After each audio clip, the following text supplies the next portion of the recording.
Welcome to another episode of Rivals, and in today's episode we're going to be taking a look at two higher-end, exotics that you may not remember very well in Gran Turismo 2. I got one more Gran Turismo 2 episode after this, and then we'll focus on a different Gran Turismo. But, just before we get to that, we got this this was requested, I believe, by MullerMilch245. He requested I do a Rivals with the Lister Storm versus the Vector M12. Now, the Lister Storm is quite a bit of a forgotten supercar. I mean, to be fair, there was not very many. Let's swap those two around. Not many very. Oh my God, I just did it again. Not very many of the cars were made around in real life. I think only about a few of them were ever made. And when you think Lister Storm, you're most likely, or usually, are more familiar with the race car, especially because only the race cars have really ever been seen in later Gran Turismos. The road car here was dropped after Gran Turismo 2, and was in a couple Need for Speed games on the PC as a downloadable vehicle. But apart from that, it's not in much else. But on paper, it sounds very impressive. 591 horsepower, 3,170 pounds front engine, rear wheel drive. Especially when you compare it to the Vector M12. Again, the Vector is another car just completely forgotten about. No one really remembers this car very well. In fact, not even most Vector fans remember it well. In fact, I think most people forget it ever happened because the M12 was not a Jerry Wiegert design. Wiegert was the guy who was kind of really the main guy behind Vector, and during the 90s, the company changed hands to, I believe they're called Megatech, hence the M in M12, and this car just absolutely bombed, and Vector's never really been able to recover ever since, even with Wiegert getting the hands of the company again. They've been doing essentially absolutely nothing, and it seems like it just, we don't know what's going on with Vector. It's just probably a dead company at this point, really. And again, on paper, this shouldn't be any better. This should definitely be well off the pace of the Storm. Only 489 horsepower, a full 102 down, and 3,606 pounds. It weighs a lot more than the Storm, about nearly 450 pounds more. But it is mid-engined to rear-wheel drive, so maybe we might see something different from the car. Who knows? But we're going to find out later, because we're going to be starting with the Storm. We're going to head over to the track that was chosen by MullerMilch for me to test these cars on, which is Laguna Seca. So, let's see how we get on. Of course, again, I'm starting with the Storm. That's the wrong thing. Oh, hey, there is a Vector race car in there. Interestingly enough. Alright, test run. That's more like it. Anyways, so the M12 should be fairly interesting. I mean, I am expecting it to be a bit of a handful because, again, this is a car that has nearly 600 horsepower, weighing just over 3,000 pounds, and is going all to the rear wheels. And yep, it doesn't take long for me to realize that this is going to be one of those cars where it makes so much power, but because it's all mostly going to the rear wheels, it's going to be quite a bit of a tricky car. So, really going to have to get down these braking lines and just hope that I can just keep it going as fast as possible. I definitely feel a lot of speed going through here. I mean, look at that, 136 miles an hour. That's going to screw up all my braking lines if I'm not paying attention, because as you've seen with a couple corners, I'm definitely not paying enough attention, that's for sure. But let's just try to... I'm just going to try to keep my eyes glued to the road and not look down at the speedometer, so... Oh God, that was not very good at all. Car started getting into a bit of a slide and just mostly focused on the...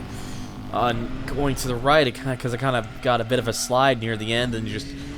I was unable to hold it very well, so thankfully this is just really more of the first opening lap anyway, so it's not exactly a huge deal, but still, definitely could be doing better justice of this. Alright, I might have forgotten to properly turn off Skype, damn it. If I would most likely have Skype uninstalled if a good portion of people I know from it had moved on to Discord. There's a couple who are still holding on there, despite the fact that I'm mostly a Discord guy these days. Skype just pales a lot in comparison with various different things.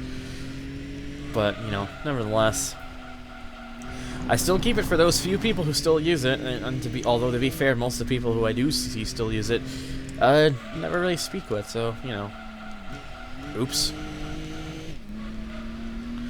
Well, what can you do, I suppose? It shouldn't really be a big deal. You'll just see some names, and that's about it. And not for very long. But regardless, let's just try to...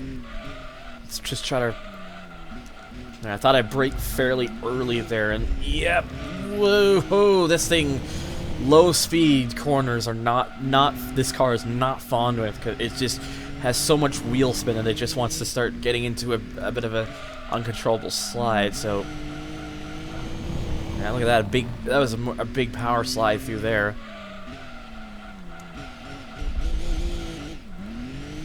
All right.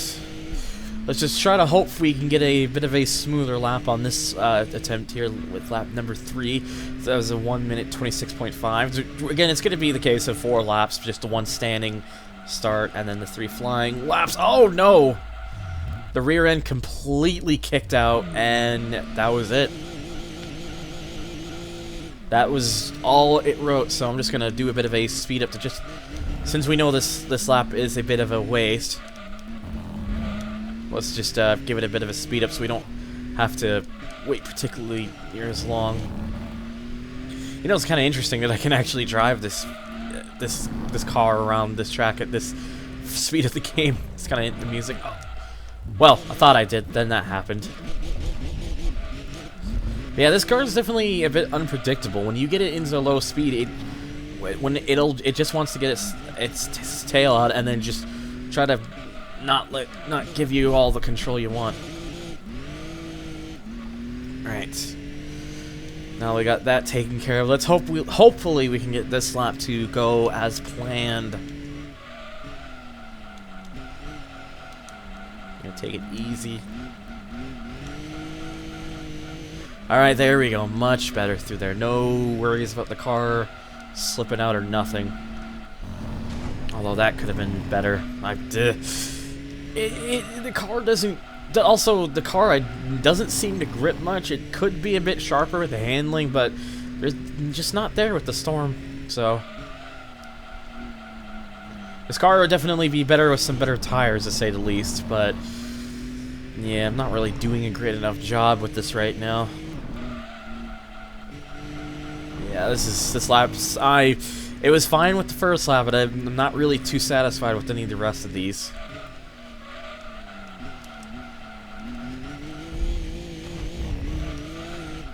Well, it was trying to fight with me, but I was able to at least try to combat it. At least to the best of my abilities. Okay. Alright, that was fairly decent enough at least. No, no, no, no, no! Ah! Oh man, I am trying so hard and it just does not want me to have all control, so you know what? One more go at this, because that last lap really I was really let down by how poor it was. Mueller deserves a better lap than that, so okay, let's see here. Okay, much better through there. A lot more speed kept, better line, better angle, all that sort of stuff. That was fine around there.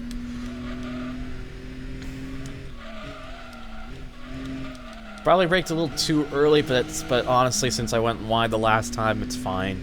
Might as well at least try to be cautious. Oh, even there, that was pretty good. All right, I think if we can keep it all together, we could have a better showing this time around.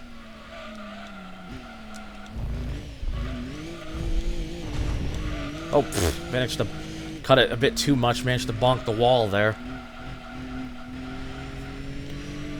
Okay, now that was just me being completely stupid.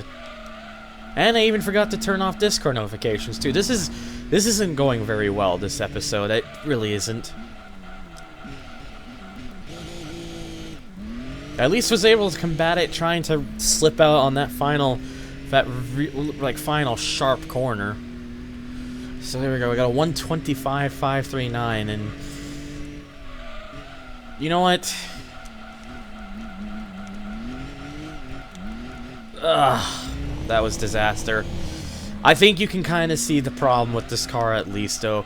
This car takes a while to really get the hang of driving very well. It's just so unpredictable with itself. It just you have to really tame it. You got to really know all the braking lines. You got to know the car's limits, because it otherwise just doesn't want to give you any support.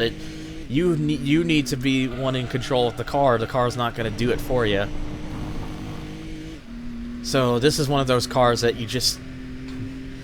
you need to learn, and so far for being someone who just kind of came into this not having practiced these cars beforehand, really. Actually, to be fair, I did do a couple laps with both cars prior to me actually hitting the record on this.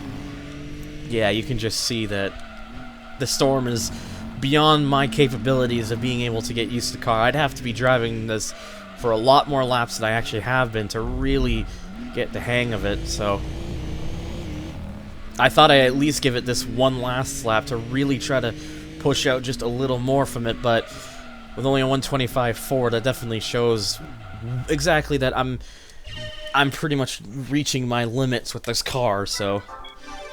But oh well, I mean, if I learn to at least drive it a little more, I imagine I could probably get that thing down to 124s, maybe 123s, but nothing higher than that. I think after that, the car just doesn't have enough more. It's because the problem is, it would be a better car if you had more control over it, if it gave you more forgiveness, but it doesn't do that. You have to really get the hang of the Storm to drive it really well. But now we're going to see if the M12 is going to be the case. I mean, I already think the M12 is going to suffer because it has quite a lot less horsepower and it weighs quite a bit more. Two pretty serious intangibles. But there's a couple positives despite that. See, the first is that because it's mid-engine rear-wheel drive, the car actually has a little bit more grip. It can take corners at sharper speeds than what was possible with the Vector. So you don't have, with the Vector, excuse me, what was possible with the Lister. So you don't have to worry about slowing down as much to really just get the car in full control. And speaking of full control, this car is extremely forgiving. The gears on this car are really long, so you don't really have to worry about the car like spinning its wheels or anything, because it's not going to do that. It doesn't. Oh god, that was a pretty bad corkscrew. Because the thing is, it doesn't. Considering how long the gears are, you get to over 70 miles an hour in first gear. The gears are so long that it kind of combats any potential chance of it having any maze or like wheel spin. So it's able to kind of make up all that time and all that lost speed, because you can easily tell this thing is not fast, nowhere near as fast in any sort of straight line compared to the Vector. Oh my god, I did it again. Compared to the Storm. I'm not even going to say their manufacturer name. I should just say their car name, because I seem to keep getting a lot of things screwed up today. I need to learn to go back to several English classes and learn how to English. But yeah, you can just definitely see that those longer gears and the sharper turning really help the M12 out, because it's just it's so much more easy to get the car in, get that turning angle, and not have to worry about it wanting to slide and fishtail or anything like that. It's controllable. It's restrained. It's easy to pick up, and it's honestly does a fairly good job at doing that. Also seems to have better brakes personally too, but then again, it could just be the car going slower. Again, not the prettiest corkscrew, but I was able to keep it fairly under control. and kind of coming up. We're looking actually pretty good with this lap. It would be interesting to see what the time I set will be. Alright, dash to finish. So remember, we did a 125.4 with the Storm. And that's a 124.9 with the M12. Would you look at that? A car that has over 100 less horsepower and weighs over 450 pounds, nearly more. Yet I was still able to do a faster time with it, but about half a second.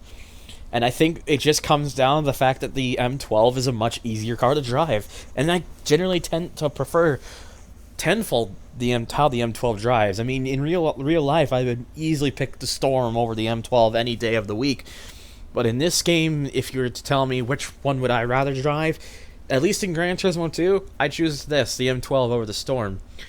And I know, I'm sorry, guys, and Mueller. I really try with the Storm, but I'm just not good enough with it. But that's going to do it for today's episode, guys. So, regardless, I do hope you enjoyed it anyways. And if you ever want to request an episode, I've got a lot of episodes planned for this, so I won't be taking too many more.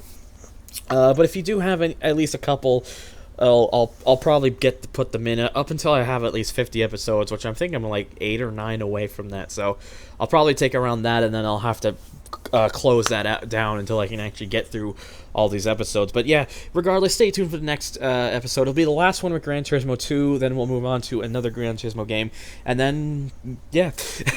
But regardless, if you enjoyed this, feel free to comment down below, and if you want to follow me on Twitch or Twitter or donate to Patreon or join my forum boards, the links for all of those are in the description box down below. And of course, as always, thank you guys so much for watching, and take care.